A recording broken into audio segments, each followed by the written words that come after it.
All right, thank you, Niamani. Well, we now have confirmation that ICE is setting up a new facility in Hall County. Oakwood City Council posted the update on their Facebook page, saying a warehouse on Atlanta Highway will be converted into a processing facility.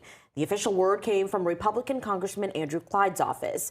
Some county officials are opposed to the idea. Board of Commissioners Chairman David Gibbs said in part, quote, "We understand and support public safety both federally and locally, but not without regard to the impacts to our infrastructure and community as a whole."